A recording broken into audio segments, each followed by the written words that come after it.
My dad would hear my mom call his name after she had passed. Once he heard, "Bob, wake up. You're going to be late." He would have been late had it not been for her voice. I don't think that was a mimic. I think it was her. But at your house, it's probably just Scully throwing his voice. And that was from Roberta Real. Yeah, it probably is. They're on to you, Scully. Well, hello, my spooky friends. Okay, we are going to tell some of the best ghost stories sent in by you, my subscribers. Now, the next one is talking about something we've touched on. Hello, Sachi. I'm recording. Here she is. Doppelgangers. So let's hear what our subscriber has to say. Whatever. This is by Peg 1659. I was sitting on my front porch when my old boss walked up and said, "How are you doing?" and such. He asked me what I'd been up to since we saw each other in another town. I had not been in that town lately, and he was not my former boss. It was rather strange. My doppelganger and my boss's doppelganger saw each in a different town. The guy had the most confused look on his face, and I'm sure I did too. At that point, I think I would have had to say something, Pegs. I would have just been like, "I don't think I'm who you think I am," or something. I don't know. It's but then maybe that does explain some weird situations I've been in. Like I said, people have told me over the years that I have a doppelganger that lives in my area. Obviously, and obviously people see me when I am nowhere in that area. So who knows? But was it his doppelganger and the yours or just I don't know. I'm confused. Did you ever talk to your former boss and see, like, "Do you remember seeing me?" I don't know. Doppelgangers are confusing. Now, this one is by Ann Kay. When my son was 4 years old, I was in his room putting away his clean clothes. He was still asleep and facing the wall. I finished what I was doing and then went downstairs only to find my son in front of the TV and playing a video game. I was confused since my son's room is the closest to the stairs, and there is no way he could have gotten past me. I asked my husband how long our son had been downstairs, and he said it was at least 30 minutes. Yeah, things like this are completely unexplainable. And why do doppelgangers take on the forms of children? Y'all know I have told you about my daughter having a doppelganger as well. So I don't know. What is the point in this to pretend to be sleeping in one room and actually be playing TV? That would be kind of cool though, if you're trying to confuse your parents, right? They tell you go to bed and they see you sleeping, but you are actually playing video games. Whatever. Yeah. I mean, I can see where that would work to your advantage. But let's go on, if Sachi will let me. This one is by Susan C. My dog Sparky crossed over about 2 years ago. I have no doubt that he is in a good place. Every once in a while, he returns and announces he's here with a couple of barks, the type he would give to let me know he needed something, like when he wanted to go outside. My son has also heard Sparky bark. I always enjoy his visits. Well, like I said, Susan, none of my cats have ever just come back to visit. All the feeding and loving and everything you do. I still have hope, though. Sachi is a young girl, so I think she's probably, I don't know, about no more than 3, I think. So we've probably got a long time together. But if she does not come back and see me, I'm going to be more than a little bit miffed. Now, this one is by Lori F6J. When I was in high school and went out with a friend and her boyfriend one Friday night, we were just driving around and we came across this cute little shopping area that looked like a little town. We stopped and found a Mexican restaurant. The food was so good. So, fast forward a few weeks, and we decided to go back to that restaurant. We could never find it again. Powder Springs, Georgia is not that big. Glitch in the Matrix? I don't know. We never found it again. I've been in Powder Springs, I'm pretty sure.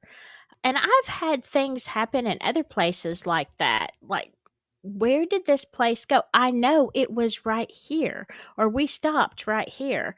And yeah, I had that happen actually last summer when I was looking for a place that I had been 100 times, and I knew that they had changed the road a little bit, but it just ceased to exist the way that it always was.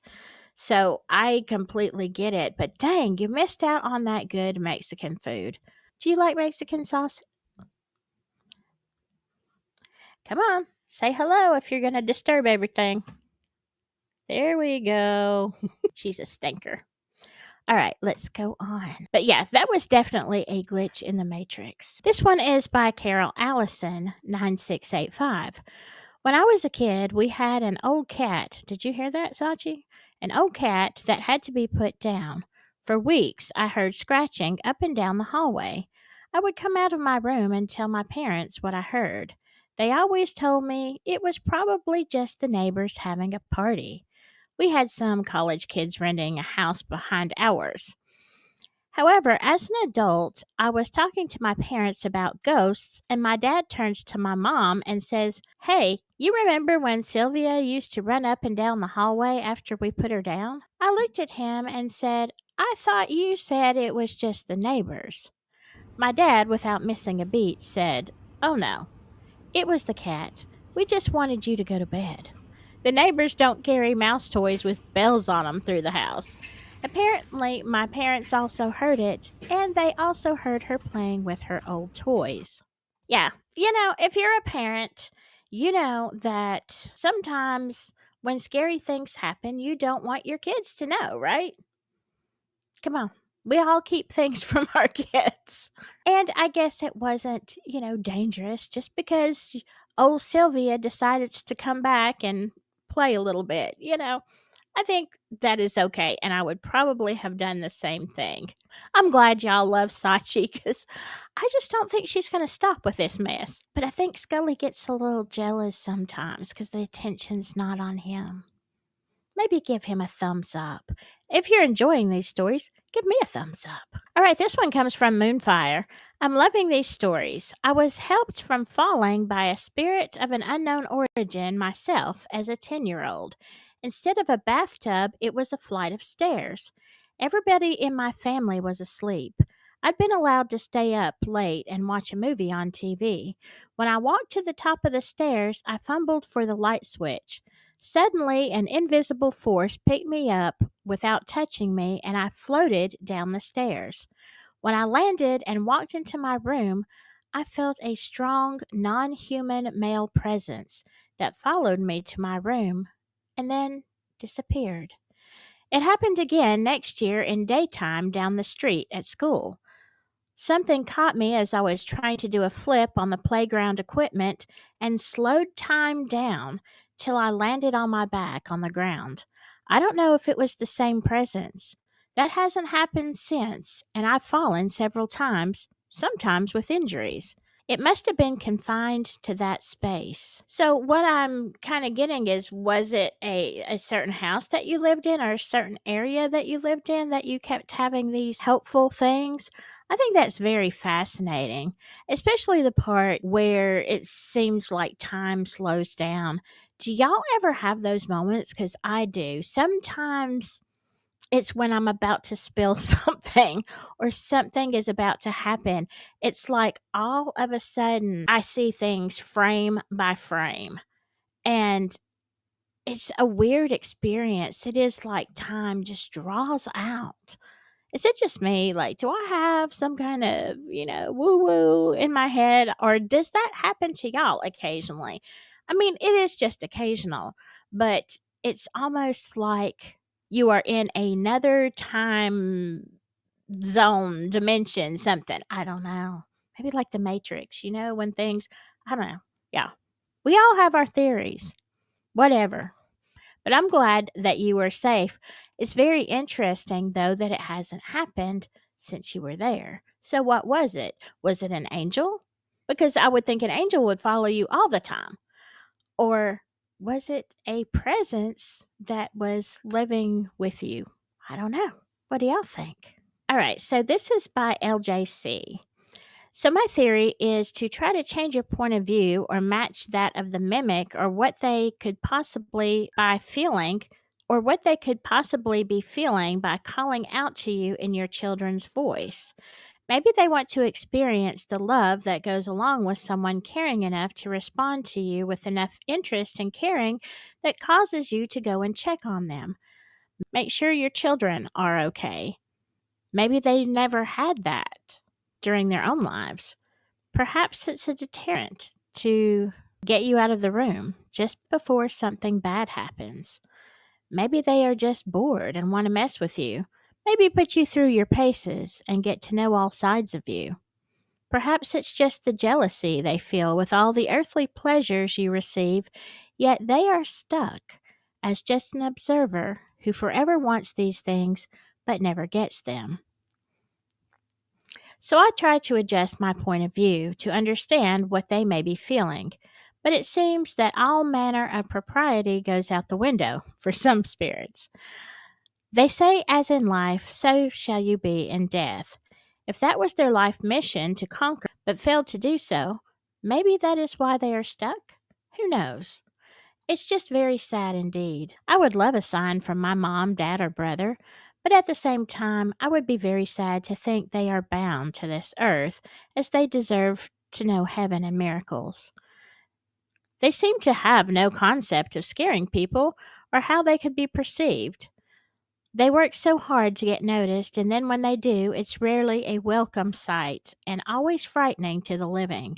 Can you imagine a sweet, caring, and giving human being that was being kept in limbo by some demon?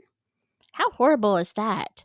Society seems to mature and adjust their values and attitudes as the years go by. So if this is an old spirit, they know nothing of evolved thinking skills or coping skills. The list goes on. Give Sachi a hug and a treat from me. Well, now that gave me a lot to think about. Some of it was pretty sad. Yeah, what if these mimics, like the author said, didn't ever have a family or a caring somebody that would answer them? And I mean, all of the very different emotions that I had to share that because, we've been talking about why do mimics do this? Why do they get you out of a room? Why do they get your attention? Is it from something else? Are they distracting you? Are they just trying to interact and they don't know how? And all of these things, I thought that was a very good response and very emotional. It certainly gave me a lot to think about. What do y'all think? It kind of made me sad. And then I thought if we're the same in death as we are in life, like, y'all, I'm fixing to be a handful. I know it. So I be flipping lights on and off, knocking on walls, all kind of stuff. I mean, when I'm bored. I can imagine being chaotic. Hmm. What kind of ghost are y'all going to be? Maybe I should do a poll. All right, let's move on. All right, our last one is also by Susan C3771. My apartment has a lot of poltergeist activity. Occasionally, something will happen and I freak out over it. But most of the time, I just put the furniture back in the right place or whatever. I've been here 20 years and have been happy with my apartment. I was told by a couple of people that a young man passed away of an overdose in my bathroom. But to be honest, I get the sense that he has crossed over to the other side. I feel like there is something else going on in these apartments.